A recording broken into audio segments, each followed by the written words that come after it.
like to ask about this current tour. I think it's over right now. Am I right? With Smashing Pumpkins, Stone Temple Pilots, and Interpol. Yes, we finished. Cool. How was it? Yeah, we finished this last week. It was a great tour. It was a great tour. We covered a lot of ground. We went all the way over, basically coast to coast in the United States here, and it was a good time. It was such a great time because it was I feel like it was a good rock bill, and the audience was always very, very large, and it was a good feeling to know that they were there because they're fans of rock.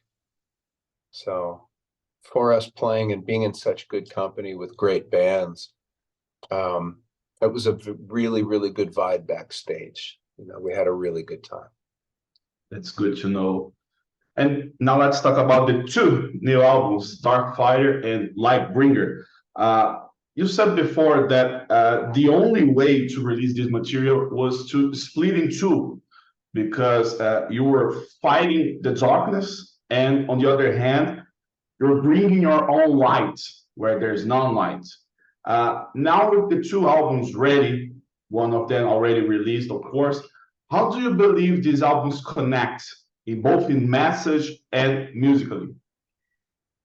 That's a good question. I'll try to illustrate that for you.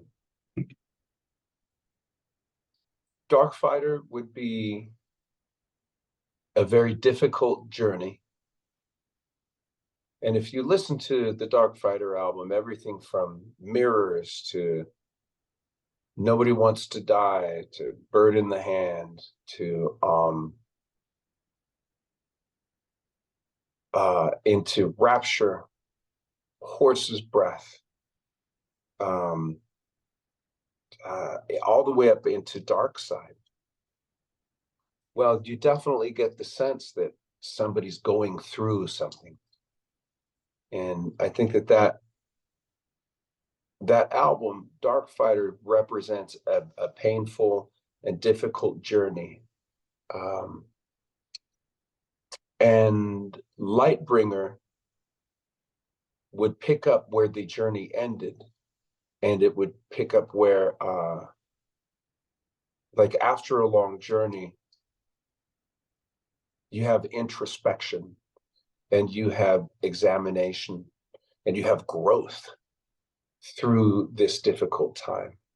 I think that Lightbringer would represent that growth. And I believe the songs, for the most part, illustrate these definitions in a way that Darkfighter did not. Yeah, and it was interesting even to related to the album covers. They're remarkable, especially because the question remains whether the animal depicted is exactly the same or whether they are two different ones. Can you tell us a little about the idea for the cover arts from both albums? Well, the first album, they both come from our longtime collaborator and friend, Martin Whitfuth. He's a fantastic painter, and he's a leader of his genre. So I can't tell you exactly what either album cover means. We send Martin the music and he makes the cover. That's it. You know, we don't tell him what to do. He's a master artist, a master painter. So we're not going to get in there and, you know, tell him what to do, any more than he would, you know, someone would come in and tell me how to write songs. But the first cover was produced using AI, but by Martin.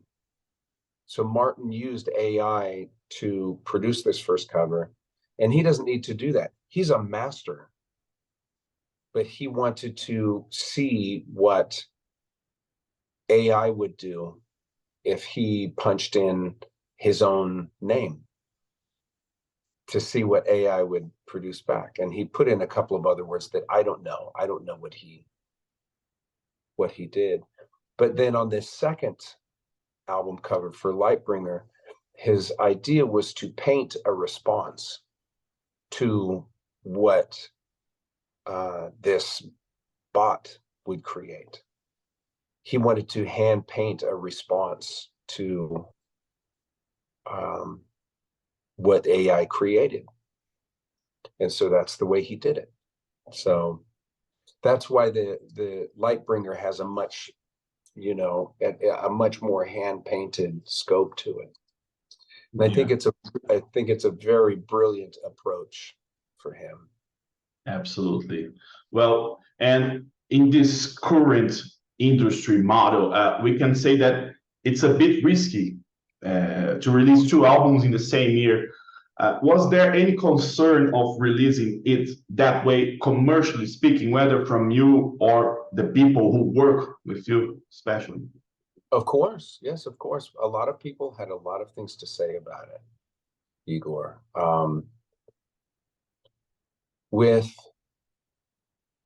I don't know that we made it, we certainly didn't make it easy on our label or easy on management or any of these other people that work with us or for us. But for us, we knew that we needed to partition these 2 albums in order to create a tellable story. Putting all of the songs together or leaving some songs out, that was not going to happen for us. The way that Rival Sons makes records is we make complete records, and we don't create B-sides. We don't have lost songs. Other bands do. We don't. That's not the way we make art.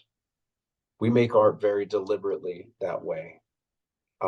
Because if the song deserves to live, we'll work on it and we'll feed it and nourish it. But songs die along the way all the time. We'll work on a song for a little bit and we'll go, nope, kill it. It's not going to survive. So then we just cut bait and move on. But if a song makes it all the way through, it's because it deserved to live. And if it deserved to live, then we're going to make sure it does. So as a result, we knew that we were sitting on 2 different sides of the story. You know, the Darkfighter collection and all of the turmoil and all of the friction of this journey, and then the Lightbringer, the growth, the more mature collection. You know, I know that it wasn't difficult, and commercially speaking,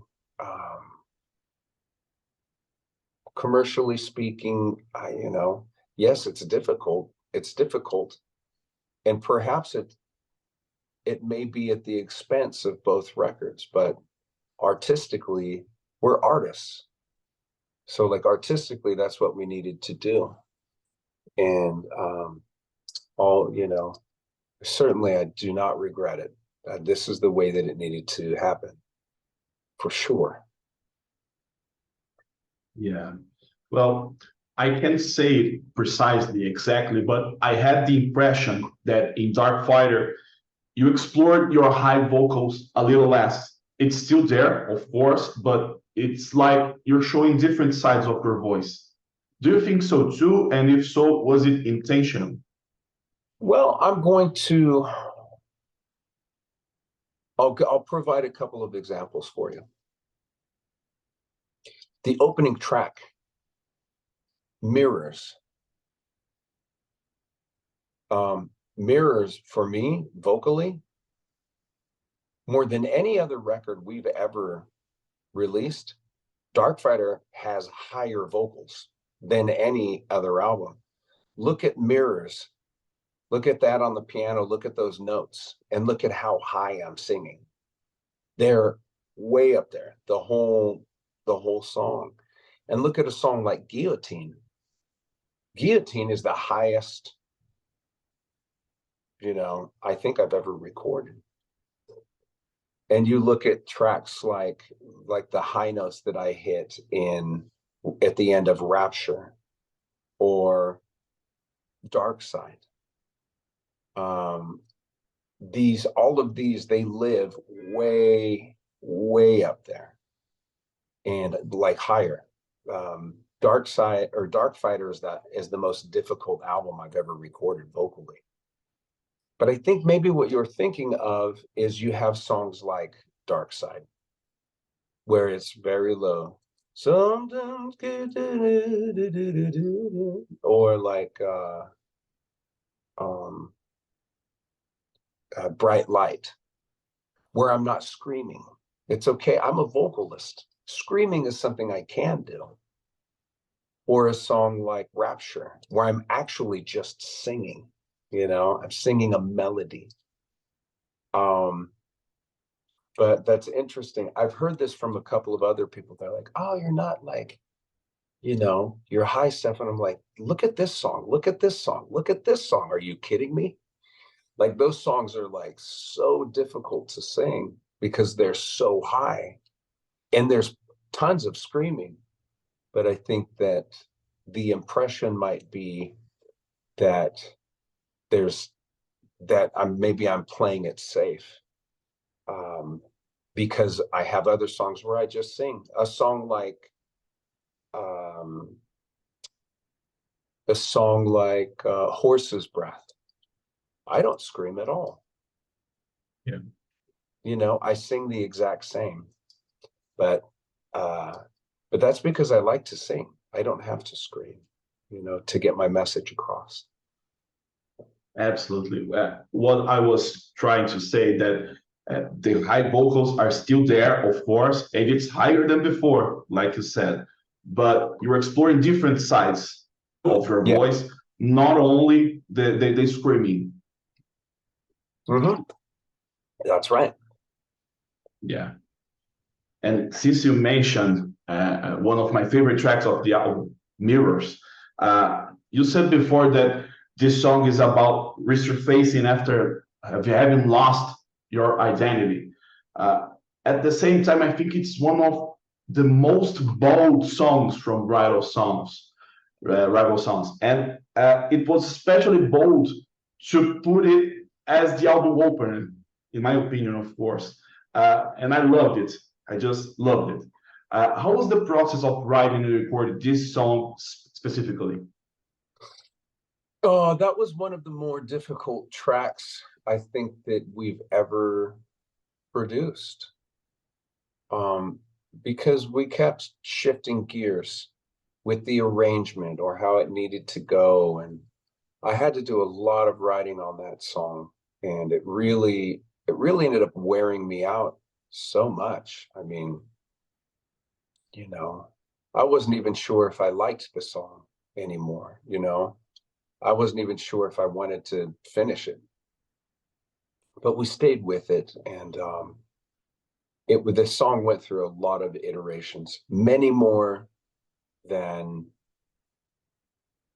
I think probably any other song we've Shooting Stars went through 5 or 6 different versions before it finally came out. But Mirrors is one of those tracks that it took a lot of trial to see what the real identity of the song was. Yeah. And let me tell you something before asking the next question, something about Brazil. Your last concerts here were in 2016, 7 years ago, and people still talk about them. I'm serious. You guys were opening for Black Sabbath, and it's safe to say that most of the audience got to know you during the concerts.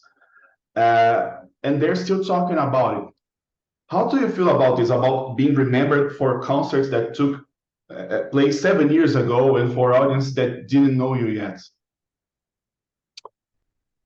Well, I can tell you this. we've been, ever since we left Brazil, we've wanted to come back. We've been wanting to come back and play Brazil again and again. It's been difficult for us to put together a solid plan to get back there. And it has been, we talk to our agents all the time. How can we get down there? How can we get back to Brazil? But it's piecing together a tour where we're not going to, that we can afford to go down there and pay our crew and pay everybody. You know, it's just, it's all of those things. It's the logistical side of what we do. You know, from a romantic standpoint, we would want to come down and play in Brazil every year because the audience is so incredible. But we're working at it. We're working at it. I can tell you that. We want to come back. That's what I wanted to listen to from you.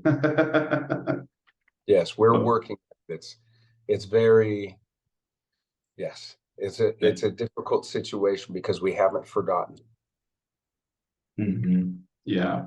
Well, to end this chat, I have some questions about how do you see the general reaction to Rival Sons? You guys have been active for more than a decade, but you guys are still seen as a new band, at least in Brazil. Mm-hmm. Do you feel respected or appreciated by the older parts of the audience who usually think that no band today is good? Oh, well, first, I can tell you this. Most rock bands out there are not good. They just don't.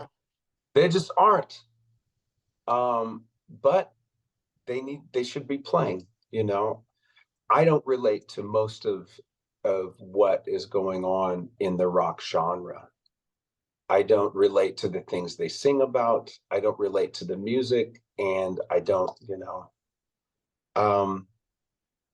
But there are some bands out there that are doing it right, that are doing it honestly. For us, Rival Sons, we try to do it honestly. We do our best. And so even as I say this, someone else is going to look at Rival Sons and just not like us and not identify with us. And that's cool. But what I know is Black Sabbath or all of these older bands, they all want us to come and play with them. So knowing that they like what we're doing, it's a good tip of the hat to let us know that getting that recognition, not only from Sabbath, but from everyone from the Rolling Stones to Aerosmith to Deep Purple to all of these bands, they all, you know, they want us to come and play.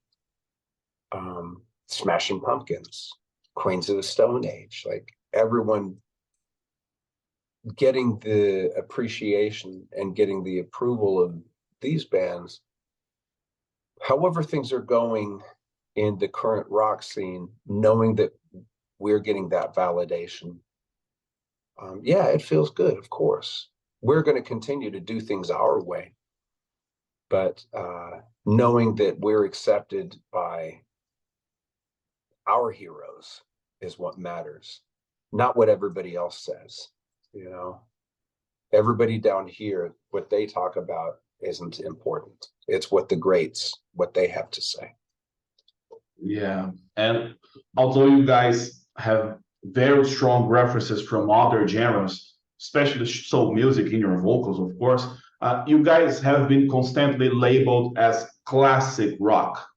Do you think that classic rock today is a genre that has younger bands too, or is it just a label for the older ones? It's always going to be a label. And it's, I feel that the rock genre, especially classic rock, it's been relegated to novelty.